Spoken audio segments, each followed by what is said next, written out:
Hello, dear students. Today we are going to discuss a poem, Love Among the Ruins by Robert Browning. Robert Browning was an English poet born in 1812. He was considered one of the preeminent Victorian poets of the period. This well-known Robert Browning's poem was published in 1855 and included in his collection Man and Woman. Since it was published, Love Among the Ruins has been included in movies, televisions, and even it is adopted as songs. This specific poem has 7 stanzas, and we just have to discuss the brief summary of it. In the first line of Love Among the Ruins, the speaker describes walking in a field and how, in that field, sheep roam where a great city used to stand. It's all collapsed now, with nothing remaining but a single turret. This one turret comes to symbolize the city which the speaker imagines in detail. Throughout the poem, the city was filled with sin, greed, lust, and the desire to attain power at any cost.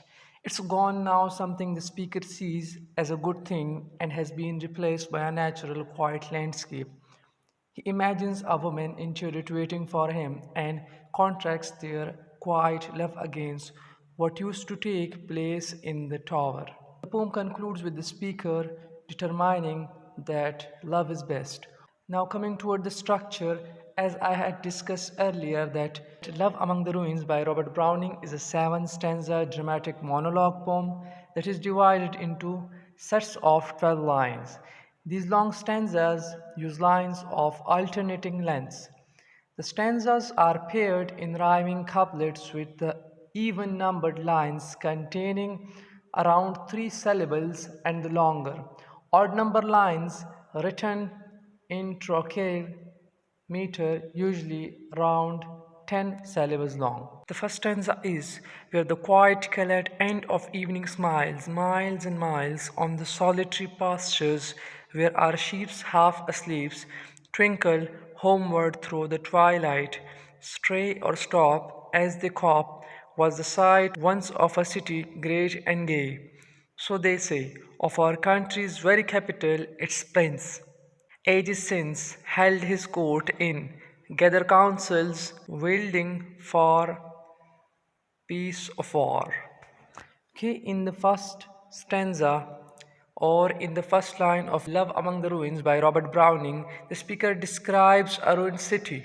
It was once great and gay, gay means happy, but is now somewhere that a sheep half asleep twinkle through the twilight.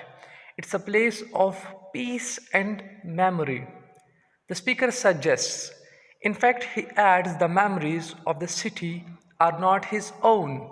He adds the lines, so they say, to indicate that he didn't see the city himself, but he had heard this from many of the people or the people that are still living there. The speaker only knows what others have told him. It used to be like. This suggests that the place and its people have fallen into myth and legend. No one is quite sure about what the city was like. The speaker contemplates how, in the past, it was thought that there were princes that held courts there at peace or war. It was a place of meaning and purpose in the past. Great decisions were made in the ruined city by strong and powerful leaders. Moving toward the second stanza. So the second stanza is, now the country doesn't even boast a tree, as you see, to distinguish slopes of vendors certain rails from the hills, intersect and give a name to, else they run into one, where the doomed and daring place shot its spires up like fires over the 100-gated circuit of a wall, bounding all, made of marble, men might march on nor be pressed, 12 abreast. So, in the second stanza, the poet is discussing about the country's landscape. The country's landscape is very difficult from what the speaker speculates it used to be. There is not even a tree in the land to make one section of it stand apart from the next. The hills run together and show nothing of what you stand there. The only indication of the past, as stanza 4 adds, is the single little turret it remains. The poet uses a simile in these lines describing the old spires of palaces shooting up like fires or filled with life, intensity, and potential. This is how the speaker thinks it might have been in the past, but all he can do is to speculate. He is just looking at them, nothing else. Moving toward the third stanza. And such plenty and perfection sea of grass never was, such a carpet as this summer time overspreads and embeds every vestige of the city, guessed alone, stock or stone, where a multitude of man, breath, joy, and woe, long ago lust of glory picked their hearts up and dread of shame, struck them tame, and that glory and that shame alike, the gold brought and sold. In the third stanza, he is discussing about the past. In the past, the land didn't have the same carpet of grass that it does now. It covers every vestige of the city that was stock or stone, where all these men of the past, that multitude, bred there and suffered, have been consumed by the natural world. The speaker elevates nature's power in these lines by reiterating how strong and brave the men were. They were filled with glory and the desire to earn more. In these lines, there's also something negative growing. Pride and glory are not entirely good traits. The speaker adds that this glory was bought and sold by gold. There was a certain lust for success and wealth in the city. There is something that stands in stark contrast to the landscape that sits before the speaker today. Now, moving toward the fourth stanza.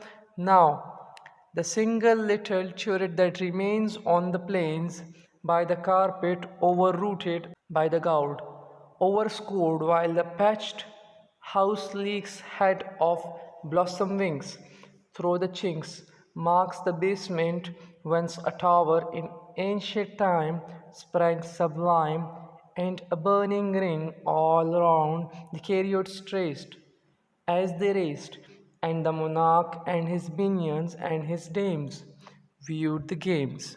So, in the fourth stanza, he's discussing about the places, about the palace. All that remain is a single turret. This is the last vestige of the city's defenses. The speaker knows by looking at the flowers and the way that this could have been somewhere that ancient kings and their minions and dames watch the games or the chariot races. These lines start to hint at the strength but also the destructive power of those who used to live on the land. The speaker suggests that they have or they may have destroyed themselves. Now, moving toward the fifth stanza is, and I know, while thus the quiet colored eaves smiles to leave, to their folding all our many twinkling fleas in such peace, and the slopes and rails in undistinguished grey melt away, that a girl with eager eyes and yellow hair waits me there in the turret whence the charioteers cut soul for the goal, when the king locked, where she looks now, breathless, dumb, till I come. In the fifth stanza, there is a turn that shifts the poem's narrative away from the speaker's imagined image of the land's previous inhabitants and to a focus on a woman in a turret. She is his lover and now part of the ruins where she waits for him. She is in the same place where king used to stand to look down on their armies. The woman is waiting for him to come to her. He uses the next stanza to compare what the ancient king once saw with what he is going to see when he gets there. Okay, moving toward the sixth stanza. But he looked up on the city Every side, far and wide, all the mountains topped with temples, all the glades, colonnades, all the causeways, bridges, aqueducts, and then all the men. When I do come, she will speak not, she will stand, either hand on my shoulder, give her eyes the first embrace of my face. Ere we rush, ere we extinguish sight and speech, each on each. The speaker says that in the past the king used to look down on the landscape and see the city spreading out around him. There was evidence of wealth and success in everyone that one could see. But as the poem has already revealed, this wealth is very temporary. Time has erased it, leaving the landscape as it is today. The speaker describes what's going to happen in the tower between the two, suggesting that neither will speak, instead, they'll embrace quietly, in contrast with the noisy, ever boisterous city of the past.